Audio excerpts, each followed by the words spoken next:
All right, bows and bow ties. I'm back for another video.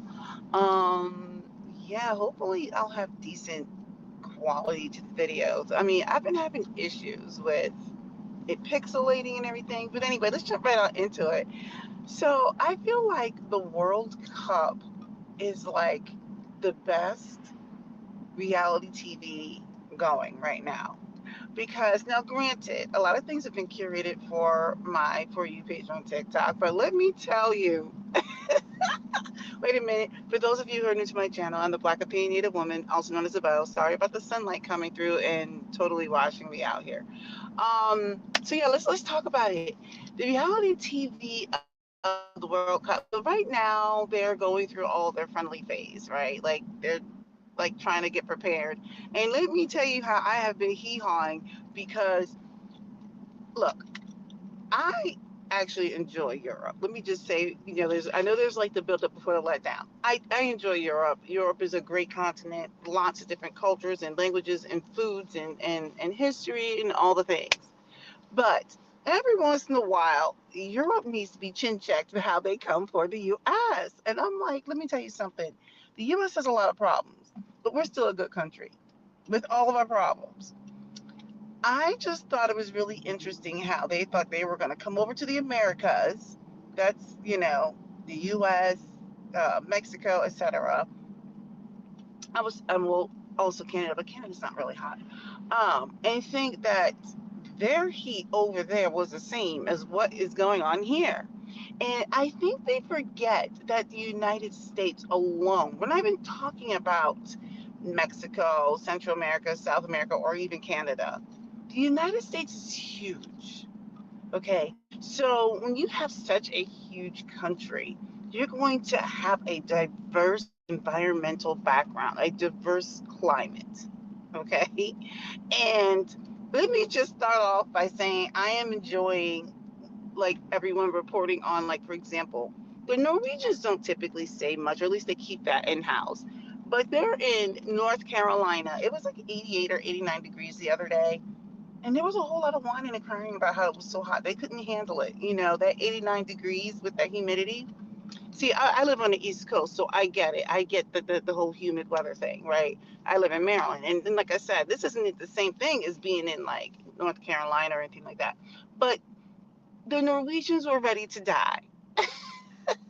And then we have my favorites, the Brits. The Brits talk so much crap, right? And I don't know who told them to go down to South Florida or whatever it was in Florida, but they don't seem to understand that in Florida it is the swamp. So you wake up pissed off because it's so hot and humid, right? Now keep in mind, like mind you, this is June. This is the beginning of June. We haven't even officially crossed over into summer yet. This is still considered spring weather. And they are out here ready to die. They are practically melting. They talk so much crap. I mean, some of these teams are like, who are here in the States, my understanding from what I'm hearing now, go do your homework. They're like trying to like, they're threatening to like practice, like halt their practices and stuff like that. They are like, my God. And then you have like teams going out to Texas and all this stuff like that. So they're out here like, what is this? Meanwhile, anybody who is from the Americas or like Africa or whatever, I feel fairly certain they're like, what's the problem? I mean, it's warm. But yeah, the Europeans are like, oh, this heat is hitting differently. So the World Cup reality TV show has me totally cracking up. And then to see the various different countries are sitting there visiting our stadiums, right? They're like, this is a high school stadium. This is like, and I think that maybe they're practicing there. Like, they're just like, this is what high school looks like. If you go down like into like Texas or Louisiana or Alabama or Mississippi or Georgia or whatever, any of these like southern SEC states, yes, that's high school. They're at some of these colleges and they're like, this is what you're and they're like blown away. because they have this conception of what the United States is, and then I think their ethics are now kicking in. They're realizing that these were misconceptions. So, like, as much as they used to make they make fun of us. I'm over here stuttering. They make fun of us because we are accustomed to air conditioning and ice cubes, right? Because we're used to, like, Hades hot, like the temperature is set to the hell like degree.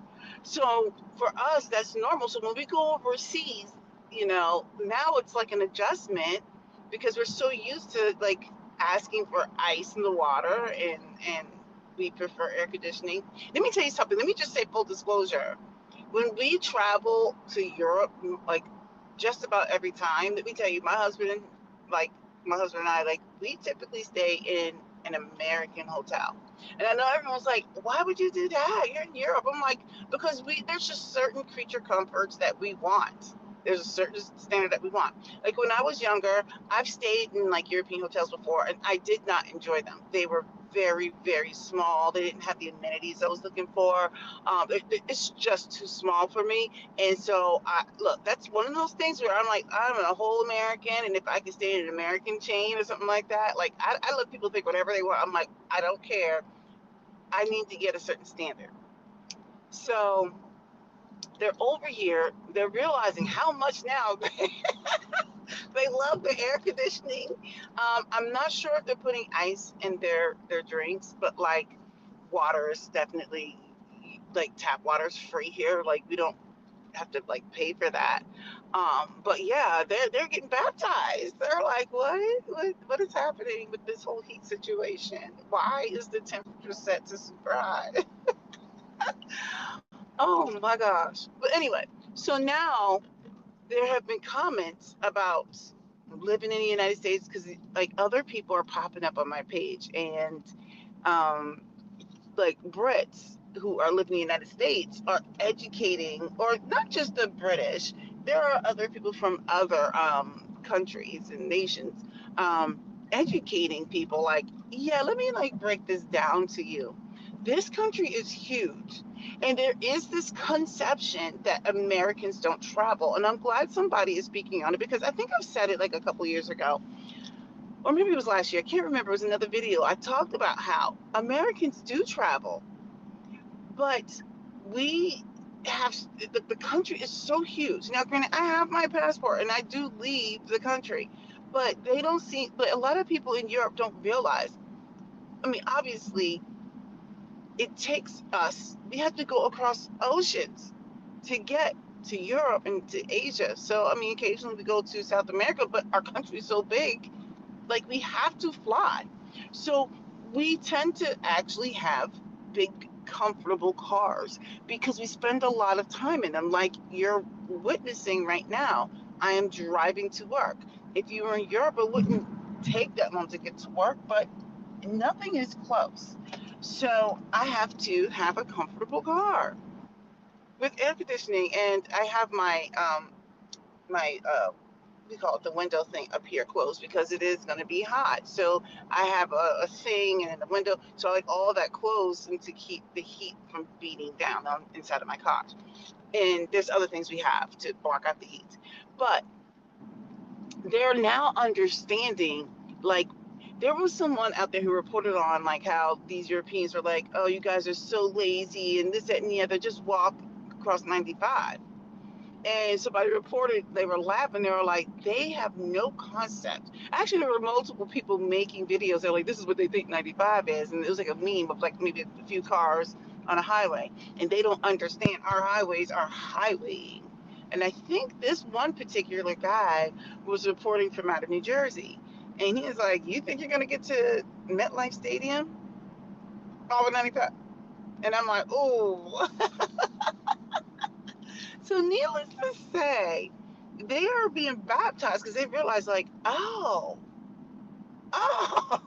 this is what you meant. Like, this is what you meant. So they're realizing, like, in real time, like, they were today years old when they realized, like, well, we literally cannot walk across this highway. We cannot. Like, now they're starting to understand why we drive so much. They're even understanding now when they say how far away, we speak in terms of time instead of distance, because depending on where you are, if you're in the city versus in the suburbs versus the country, you know, 5 miles can take, 5 to 10 minutes, or it could take 30 minutes if you're in a more urban area. So they are now understanding like all these ideas of what they thought about America. And then, of course, there's people who are like, why are the portion sizes so huge? They're like, no wonder why everybody's a belly. But then I think they also don't realize a lot of times these portion sizes, although they are quite huge when you're going out to restaurants, many of us take those home for like a second meal because they are like ginormous. Anyway, so I am having a good time watching the World Cup reality TV show. I don't really think that those in Europe understand that we don't, I mean, we enjoy soccer, but soccer is not a thing for us, or football, as they would say. Um, so it's not a thing for us, right? Unless it's the women playing. Like the men are not very good. Like we're like, yay, go team, go. If it were the women playing, then of course we're locked in. And so when the women are playing, we lock in. When it's the men, we're like, do your best. We just happen to really support other sports more. So when they're looking at these stadiums, they're like, oh, okay, oh, you know. Anyway, I just wanted to get that quick little like thing out there. I just thought that the World Cup reality TV show is like the best. It is the best. I have enjoyed watching all the shenanigans and getting my hee-haws at everyone's expense. But now you got people out here. There's this one like clip that everyone keeps using, like this one Brit guy or whatever. I guess he's from some show, Love Island or something. Like I don't watch the show, but they're like, I think Americans think that the British people are like some sort of caricature. They're not like human beings. And I was like dying because people are in the comments like, when you start coming at like Americans, saying like they're making fun of our accent. Americans are going to do it more because we have like the mind of children sometimes. We're silly. We're out here in survival mode. What's going on in our economy right now and our political landscape. We are out here in survival mode. So we're going to find humor in something. And this man opened himself up to getting like clowns and getting totally just, yeah, like the way things are, people coming at this, it is hilarious. They're like, cheerio, governor. Oh my gosh, you guys gotta see the comments. But he's like, yeah, I think they just make fun of our accent all the time, and so the Americans are just like going in. They're saying all kinds of stuff. Like, and there people are like, I'm literally reading these comments right now with a British accent. Hilarious. Anyway, so that's it. I just wanted to get that out there. I hope that you enjoyed this video. So make sure you subscribe. I'm trying to get back on more often. Um, I haven't, like I said, I haven't had a whole lot to say because I didn't want to say a whole lot. I was mentally just like, I don't have it. But I seem to be a little bit more refreshed now. But anyway, go ahead and subscribe. My little bob is I can't get the words out. It's trying to grow out, guys. It's trying to grow out. And I don't know what else to say. All right, that's it. Subscribe.